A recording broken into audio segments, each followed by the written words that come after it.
નમસ્કાર દર્શક મિત્રો, આપ જોઈ રહ્યા છો સીડી ન્યૂઝ ચેનલ ધ્રાંગધ્રા. સીડી એટલે કરપ્શન ડિસ્ટ્રોયર ન્યૂઝ, હંમેશા સત્યની સાથે. ધ્રાંગધ્રામાં આજે તારીખ 11/6/2025ને દિવસે ધ્રાંગધ્રા નગરપાલિકા દ્વારા વેપારીઓએ કરેલ દબાણો હટાવવાની કામગીરી શરૂ કરવામાં આવી છે. તે આપ જોઈ શકો છો કે ધ્રાંગધ્રાની બજારોમાં જે વેપારીઓએ ઓટલાઓ બહાર કાઢ્યા હતા, તો કોઈના 1 ફૂટ, કોઈના 2 ફૂટ, કોઈના 3 ફૂટ ઓટલાઓ તોડવામાં આવ્યા છે.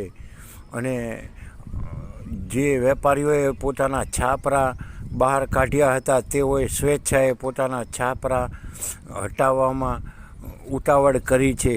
ત્યારે ધ્રાંગધ્રા નગરપાલિકાની આ કામગીરી એક પ્રાયોજિત કાર્યક્રમ હોય અને વેપારીઓને ખુશ કરવાના હોય તેવી પણ લાગી નથી રહી.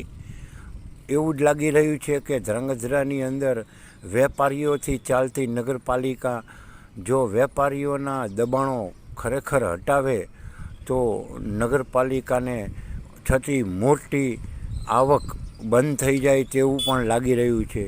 તો આ દબાણ હટાવ કામગીરીમાં ચીફ ઓફિસર પણ નથી દેખાતા કે બીજા કોઈ અધિકારી નથી દેખાતા. એક માત્ર ટાઉન પ્લાનર અને એક એસઆઈ અને બાકી નગરપાલિકાનો સ્ટાફ અને મોટા પ્રમાણમાં પોલીસ અને હોમગાર્ડ જવાનો દેખાઈ રહ્યા છે. તો આ ધ્રાંગધ્રા નગરપાલિકાની કામગીરી માત્ર દેખાવ પૂરતી હોય તેવું જ લાગી રહ્યું છે.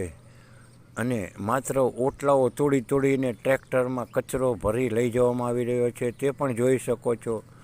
તો આ એક હાસ્યાસ્પદ કહેવાય કે દબાણ હટાવવાના નામે માત્ર ઓટલાઓ જ તોડવા, અને વેપારીઓને પણ પહેલેથી જાણ કરી દેવામાં આવી હશે એવું લાગી રહ્યું છે. ત્યારે શું ખરેખર માત્ર ઓટલાઓનું જ દબાણ કરવામાં આવ્યું હતું કે પછી એ એક વિચાર માંગતો પ્રશ્ન છે.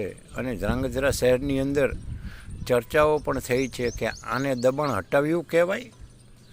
ખરેખર તો આ એક નાટક પુરવાર થાય છે, કેમ કે આ વેપારીઓ દ્વારા માત્ર ઓટલાઓ જ કરવામાં આવ્યા હતા, તો ઓટલાઓને હટાવવાની શું જરૂર હતી? ઓટલા જેટલા નડતા હતા તેના ઉપર સફેદ પટ્ટો મારી દેવાની જરૂર હતી, અને આ સફેદ પટ્ટાની અંદર જ બધાય વાહનો પાર્કિંગ કરે તો પણ ટ્રાફિક સમસ્યા હલ થઈ જાત. તો આ કામગીરી તો વેપારીઓને ખુશ કરવા માટેની કામગીરી હોય તેવું લાગી રહ્યું છે. ખરેખર જે આમ દિવસોમાં જે ટ્રાફિક જામ હોય છે તે તો બહુ ભયાનક અને ચિંતાજનક હોય છે.